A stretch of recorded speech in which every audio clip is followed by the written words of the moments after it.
우리 다 같이 사도신경으로 신앙 고백하심으로 새벽 예배를 하나님께 영원 드리겠습니다.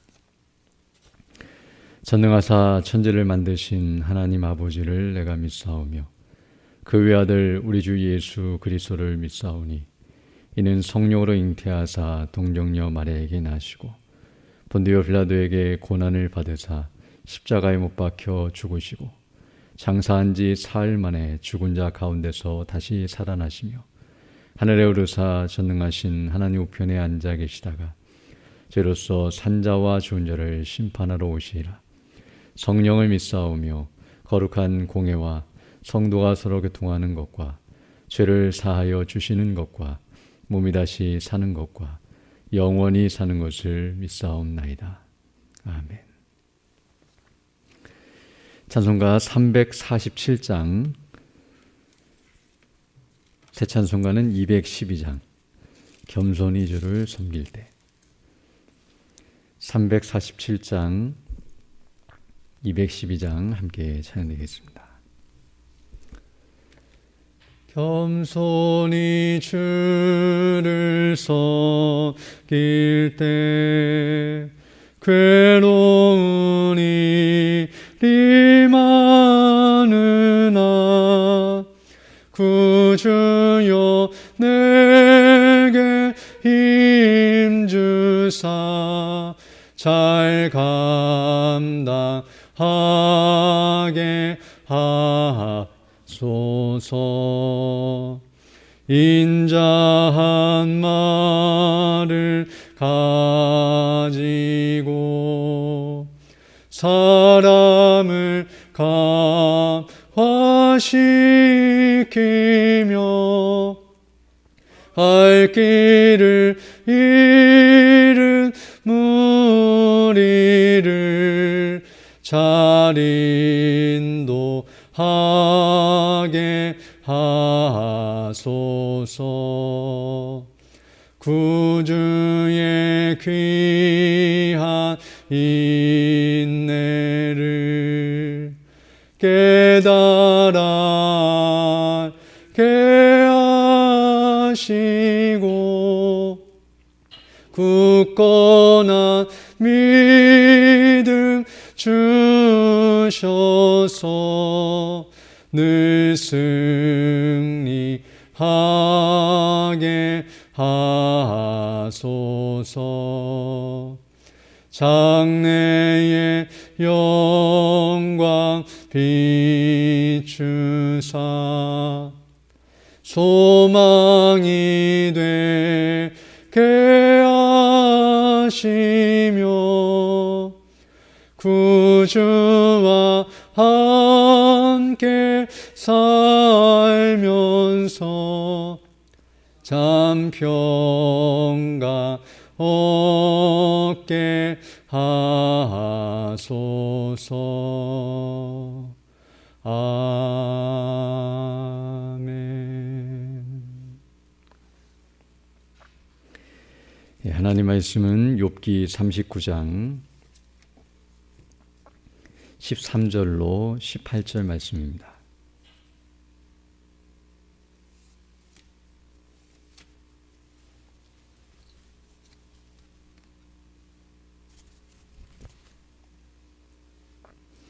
욥기 39장 13절로 18절 말씀 제가 봉독해 드리겠습니다. 타조는 즐거이 그 날개를 친다마는 그 깃과 털이 인자를 베푸느냐. 그것이 알을 땅에 버려두어 모래에서 더워지게 하고 발에 깨어질 것이나 들짐승에게 밟힐 것을 생각지 아니하고 그 새끼에게 무정함이 제 새끼가 아닌 것처럼 하며 그 구로한 것이 헛되게 될지라도 괴념치 아니하나니 이는 하나님 내가 지혜를 풍부하지 아니하고 총명을 주지 아니함이니라. 그러나 그 몸을 떨쳐 뛰어갈 때에는 말과 그 탄 자를 경히 여기느니라. 아멘. 오늘 이 본 말씀은 하나님께서 타조를 예로 들어 설명하시면서 욥을 교훈하고 계시는 내용입니다. 특히 타조가 가지고 있는 특성 가운데 서로 다른 요소, 상반되는 요소를 그 교훈의 재료로 삼고 계십니다. 그래서 13절부터 보게 되면 이렇게 말씀하고 계시는데요. 타조는 즐거이 그 날개를 친다마는 그 깃과 털이 인자를 베푸느냐라고 묻고 계십니다. 이것은 타조의 날개가 가진 양면성을 말씀해주고 계시는데요. 타조가 날개를 치는 모습, 그리고 날개치며 달려가는 그 모습을 보게 되면 매우 화려하고 위엄 있어 보이지만, 그러나 그 날개가 가진 유용성, 활용성과 영향력은 매우 미비하다는 사실을 가르쳐주고 계십니다. 즉, 날개를 펴고 또 그 위엄 있는 모습을 보게 되면 정말 대단하다는 생각을 갖게 되지만, 실제로 그 깃과 털, 그 날개가 인자를 베푸느냐, 본인에게나 또 다른 짐승들에게 어떤 영향력을 끼칠 수 있느냐라고 묻고 계십니다. 이 말은 어떤 의미에서는 타조가 날개가 있지만 그러나 날지 못하는 새, 조류로서 그 날개가 그에게 부러움을 주기도 하고 또 자랑할 수도 있겠지만, 그러나 실제적으로는 그 날개가 그에게 어떠한 도움도 주지 못하고 날 수 없게 만들므로 말미암아 도리어 그에게 부끄러움을 끼쳐준다는 사실, 즉 날개가 있다고 자랑하지만 아무짝에도 쓸모없는 날개를 갖고 있는 타조의 모습을 이와 같이 말씀해주고 있습니다. 그래서 날개가 그가 새라는 사실을 가르쳐주고 있긴 하지만, 그러나 날지 못하는 새라는 그런 조롱을 받을 수밖에 없는 그런 상태에 있다는 사실을 말해줌으로써 그 양면성, 그것이 그에게 좋은 면도 되지만 그러나 또한 여러 가지 어려운 면도 있다는 사실을 말해주고 있습니다. 그리고 이어서 14절로 18절의 말씀에서도 이와 비슷하게 타조의 행동 가운데 상이한 모습, 서로 상반되는 모습을 이제 말씀해주고 계십니다. 14절부터 보게 되면 그것이 알을 땅에 버려두고 모래에서 더워지게 하고 발에 깨어질 것이나 들짐승에게 밟힐 것을 생각지 아니한다고 말씀하고 있는데요. 즉 타조가 알을 낳는 그 모습, 그리고 그것을 부화시키는 모습을 설명해 주고 있는데요. 알을 낳을 때에 마치 버려둔 것처럼 땅 위에 그냥 내버려 둔다는 것을 보게 되는데요. 모래 속에 파묻긴 하지만 또 모래 위에 낳지만 햇빛과 모래 사이에서 그것이 스스로 부화되기까지 그렇게 크게 다루지 않고 보호하지 않는다는 사실. 물론 어느 정도 부화시키기 위해서 노력은 하지만 다른 짐승들과 비교할 때에 거의 새끼들에게 무정한 모습을 보이고 있는데요. 그것이 자기의 발로 밟혀서 깨어질 것도 생각지 않고 또 들짐승에게 먹잇감이 되거나 또 들짐승이 밟힐 것도 생각지 아니하고 그냥 내버려두는 모습을 보여주고 있습니다. 또 16절 보게 되면 이런 모습을 설명하는데요. 그 새끼에게 무정함이 제 새끼가 아닌 것처럼 하며 그 구로한 것, 즉 해산할 때 고통을 느끼는 것인데요. 그런 것도 헛되게 될지라도 괴념치 아니한다고 말씀해주고 있습니다. 즉 그렇게 힘들게 알을 낳았음에도 불구하고 그것을 제대로 보호하거나 또 그것을 기르지 않고 있는 매우 무정하고 매정한 타조의 모습을 이와 같이 설명해주고 있는데요. 그러면서 이제 17절에서 이런 모습이 나타나고 있는 이유가 무엇인가를 설명해주고 계시는데, 이는 하나님 내가 지혜를 풍부하지 아니하고, 여기 풍부라는 말은 히브리어로 나사라는 말인데요. 원어의 의미를 보게 되면 빌려주다 또는 나누어 주다라는 뜻으로서 하나님께서 그 당신 자신의 지혜를 그 타조에게 주지 아니하셨고 또 총명을 주지 아니하므로 그가 어떤 의미에서는 어리석고 이런 연약한 모습을 보이고 있다라고 말씀해주고 있습니다. 제가 앞에서 말하는 것은 담대하고 또 능력 있는 모습이 아니라 오히려 타조의 어리석고 미련한 모습이고 또 연약하고 심지어는 게으른 모습, 그 새끼를 기르는 일에 있어서 정말 신속하지 못하고 민첩하지 못하는 그런 미련한 모습을 보여주는 것이라고도 말씀드릴 수 있습니다.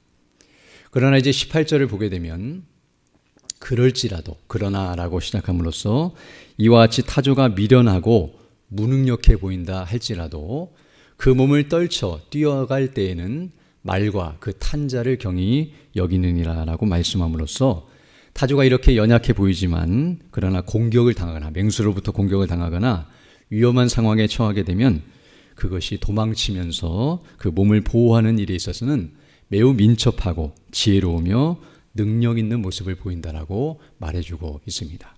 그래서 실제로 타조가 도망칠 때 보면 가장 빠를 때는 시속 70에서 80km까지 달리게 된다는 것을 보게 오게 되면 웬만한 짐승들은 따라잡을 수도 없는 그런 빠른 속도로 도망치게 된다는 것을 알게 되는데요. 이와 같이 자신의 몸을 보호함에 있어서는 능력이 있고, 그래서 말과 그 탄자를 경히 여긴다. 그래서 쫓아가려고 해도 그렇게 잡지 못하거나 또 위협할 수 없는 상황 속에 있다는 것을 생각하면서 자기를 보호하는 일에 있어 이와 같이 능력 있고 지혜 있는 타조의 모습을 또한 설명해 주고 있습니다. 오늘 이 본문의 내용을 통해서 하나님께서는 타조를 예로 들어 이와 같이 양면성이 있다는 사실을 말해주고 있는데요.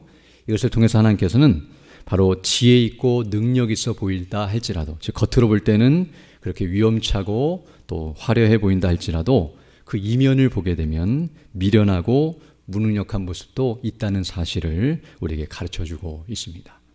이처럼 모든 것에는 장단점이 있고 또 음지가 있으면 양지가 있는 것처럼, 또 양지가 있으면 음지가 있는 것처럼 이와 같이 서로 좋은 점과 나쁜 점이 동반된다는 사실을 가르쳐주고 있는데요. 이런 것들을 통해서 우리는 다시 한번 우리 인생의 실상을 깨닫게 됩니다. 단순히 하나님께서는 짐승의 모습, 그 습성과 특성만을 말해주고 있는 것이 아니라 지금 이것을 예로 들어서 바로 욥을 교훈하시고 또 욥을 포함한 모든 인생들의 상태와 또 그들이 어떠한 존재인가를 가르쳐 주시는 것임을 알게 되는데요. 이미 앞에서도 여러 차례에 걸쳐서 피조세계, 창조세계를 계속 설명하시면서 하나님의 지혜와 능력을 선포하시고 증거하시며 그 앞에서 인생의 무능력과 무지함을 깨닫게 해주신 것처럼 오늘 본문도 그런 연장선상 속에서 그런 사실을 가르쳐주고 있음을 알게 됩니다. 즉 사람도 겉으로 볼 때는 매우 지혜롭고 능력 있어 보이고 스스로의 힘과 지혜로 모든 것을 할 수 있는 것처럼 보여지지만 실상은 어리석고 미련하고 연약하고 부패한 존재라는 사실을 우리에게 분명하게 가르쳐주고 있습니다. 즉 모든 것을 할 수 있는 것처럼 여겨지고 스스로 강하다 여기면서 그렇게 자랑하고 교만하지만 고난 앞에서는 이와 같이 아무것도 할 수 없는 그 능력과 지혜가 있어도 쓸모없고 아무짝에도 쓸모없고 아무것도 할 수 없는 그런 인생의 모습을 그대로 여실하게 보여주면서 지금 욥이 그렇게 부자였고 권세 있고 능력이 있었지만 고난을 통해서 다 잃어버리고 아무것도 할 수 없는 인생, 그런 지혜롭고 능력 있고 하나님을 경외하면서 바른 사람도 이와 같은 모습이라면 죄인이요 부패하고 악한 불신자들이나 하나님을 대적하는 인생들은 하나님 앞에서 얼마나 무기력하고 무능력하고 어리석고 미련한 존재들인가를 철저하게 깨닫게 해주심으로 하나님 앞에서 우리가 교만할 수 없으며 또 늘 겸비되어야 한다는 사실을 분명하게 가르쳐주고 계십니다.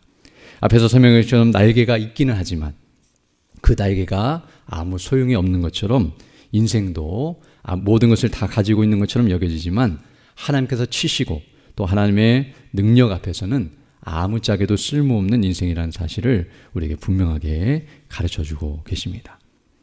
그리고 더 나아가서 이러한 능력과 지혜는 바로 스스로 갖는 것이 아니라 하나님께서 주시는 것이라는 사실, 앞에서 타조에게 하나님께서 이런 지혜를 주지 않으셨다고 하시는 말씀을 통해서 그런 능력을 주시는 분이 하나님이시며 하나님이 주시지 않으시면 인생이 스스로 가질 수 없는 것이라는 것을 다시 한번 가르쳐 주심으로 바로 우리 모두는 하나님의 능력과 지혜를 의지하고 하나님이 주시는 은혜를 따라서 그 모든 것들을 행할 수 있다는 것을 가르쳐주며 또 인생이 아무리 연약하고 또 이와 같이 부족하다 할지라도 하나님께서는 돌아보시고 보호해 주신다는 사실, 타조가 비록 이렇게 연약하고 미련해서 알을 낳고도 보호할 능력이 없고 또 그것을 어떻게 할 수 없지만 그러나 하나님께서 그 알을 보호하시고 부학해 하셔서 만약 그런 상태로 있었다면 벌써 멸종했어야 마땅한데 타조가 지금까지 이렇게 생존하고 또 번식하는 것은 하나님께서 은혜를 베푸신 결과인 것처럼 스스로 자라고 스스로 생존하는 것이 아니라 하나님의 능력과 은혜로 보호하심을 받고 은혜 가운데 우리가 이 땅을 살아간다는 사실을 가르쳐 주시며 또 타조에게 이런 능력과 은혜를 주셔서 위험에 처했을 때 빨리 도망치게 하시고 그 생명을 보존하게 하시는 능력을 부여하심과 같이 우리에게도 하나님께서 능력과 지혜를 주셔서 위기를 벗어나게 하시고 살아가게 하신다는 사실을 가르쳐 주심으로 우리 인생은 비록 연약하고 부패하고 어리석고 교만하지만 그러나 하나님을 믿고 의지할 때에, 그리고 하나님이 주시는 은혜를 힘입을 때에만 그 능력과 지혜를 힘입어서만 살아갈 수 있는 존재라는 사실을 우리에게 다시 한번 가르쳐주고 계십니다. 또한 더 나아가서 오늘 본문은 고난의 양면성도 우리에게 깨닫게 하시고 또 가르쳐 주신다고 말씀드릴 수 있는데요. 고난이라고 하는 것도 어떤 면에서는 외적으로 볼 때는 매우 강하게 보인다 할지라도, 그래서 우리가 대적할 수 없고 또 그래서 이길 수 없는 것처럼 보인다 할지라도 그 고난도 한계가 있고 그것도 하나님의 능력 아래에 있다는 사실을 분명하게 가르쳐주고 계시며, 또 고난 앞에서 인생이 아무리 연약하다 할지라도 하나님의 능력과 은혜, 그 지혜를 힘입을 때에 능히 감당케 된다는 사실을 우리에게 가르쳐주고 있습니다. 또한 한 가지 더 생각해 볼 것은 이와 같이 고난이라고 하는 것이 우리에게 다가올 때에, 또 우리가 고난을 당했을 때에 그 고난 자체만 보면 우리에게 쓸모없어 보이고 우리에게 해만 끼치고 유용한 면이 아무것도 없는 것처럼 도움도 되지 못하는 것처럼 보여지지만 실상은 그렇지 않다는 사실을 가르쳐 주는데요.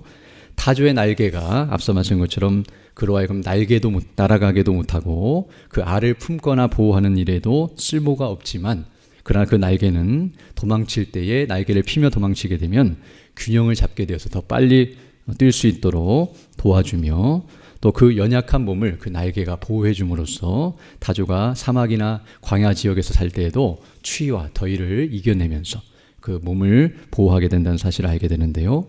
비록 거추장스럽고 별로 쓸모없어 보이는 날개라 할지라도 그가 생활하는 데 있어서 도움을 주고 또 유용한 면이 있는 것처럼 고난마저도 이와 같이 우리에게 있어서 필요 없고 또 우리를 괴롭히고 힘들게 하는 요소로 작용하는 것처럼 보여지지만 실상은 그 고난을 통해서 우리의 무능력을 깨닫고 회개하고 겸비되며, 그리고 하나님의 능력과 지혜와 영광이 어떠함을 깨닫고 그 하나님의 영광을 맛보며 그 은혜를 의지하는 대로 나아가도록 이끄심으로 말미암아 주님 앞으로 더 가까이 나가게 되고, 바로 우리 주 예수 그리스도 안에서 베푸신 은혜와 영광을 더 사모하며 그 은혜 안에 더 거하는 그런 기회가 되게 하시고, 또 믿음으로 잘 감당하여 더 성숙하게 하시고 더 온전케 하셔서 결국 그 모든 것들을 통해서 하나님께서 합력하여 선을 이루시고 그 뜻을 이루어 가신다는 사실을 가르쳐 주심으로 바로 고난이 우리에게 유용한 면이 있다는 사실 또한 가르쳐 주고 계십니다.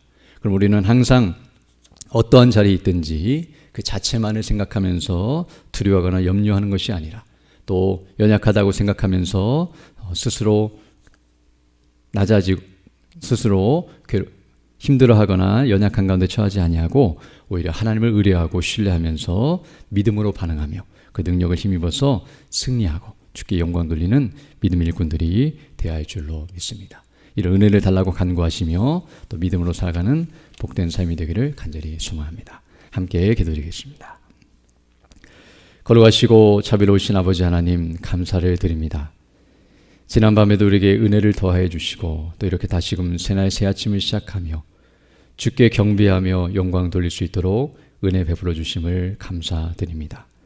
특별히 오늘은 주일을 맞이하여 주의 백성들이 함께 모여 예배하며 영광 돌릴 때에 주의 성령께서 함께 하시고 은혜를 더하여 주셔서 난예배 시간과 우예배 시간에 말씀을 증거하시는 우리 올로 목사님과 담임 목사님에게 능력과 지혜와 권위와 성령의 충만함과 은혜로 함께 해주셔서 예배케 하신 말씀, 복음의 말씀이 담대히 증거될 수 있도록 은혜를 더하여 주시며, 특별히 어린아이부터 시작하여 노예까지 모든 성도들이 그 말씀을 사모함으로 모이게 하시고 또 그 말씀을 통해 은혜를 받고 믿음 안에 견고하게 서서 하나님이 주시는 능력과 지혜를 힘입고 또 우리 주 예수 그리스도 안에 더욱 견고하게 서서 맡기신 복음의 사명을 바르게 잘 감당하며 나아갈 수 있도록 은혜의 은혜를 더하여 주옵소서. 또 내년에 있을 말씀과 기도의 성회 가운데 은혜로 함께 해주셔서 우리 말씀을 준비하시는 원로 목사님에게 능력과 은혜를 더해 주시고 또 귀한 말씀을 통해 우리 모든 성도들이 연초부터 주의 말씀으로 힘을 얻고 또 진리 안에 더 견고하게 서게 해주셔서 하나님께서 원하시고 기뻐하신 뜻이 무엇인지를 분별하며 또 우리에게 맡기신 귀한 사명을 잘 감당하며 나아갈 수 있도록 은혜로 함께해 주옵소서. 또 연약한 중에 있는 주 백성들 일일이 기억해 주시고 그 연약한 중에서도 주의 은혜를 의지하며 믿음으로 나아가고 있사오니 주께서 치료하여 주시고 회복해 주셔서 더 강건한 모습으로 주의 일에 힘쓰는 믿음의 사람들 다 될 수 있도록 은혜를 더하여 주옵소서. 또 이 시간 기도할 때도 주의 성령께서 함께하사 주의 뜻을 간구하는 귀한 시간 되게 하시고 오늘도 주와 동행하는 복된 한 날이 될 수 있도록 은총을 더하여 주옵소서. 모든 것 주께 의지하고 우리 주 예수님 이름으로 기도드립니다. 아멘. 하늘에 계신 우리 아버지여, 이름이 거룩히 여김을 받으시오며 나라에 임하오시며 뜻이 하늘에서 이룬 것 같이 땅에서도 이루어지이다. 오늘날 우리에게 일용할 양식을 주옵시고 우리가 우리에게 죄 지은 자를 사하여 준 것 같이 우리 죄를 사하여 주옵시고 우리를 시험에 들게 하지 마옵시고 다만 악에서 구하옵소서. 대개 나라와 권세와 영광이 아버지께 영원히 있사옵나이다. 아멘.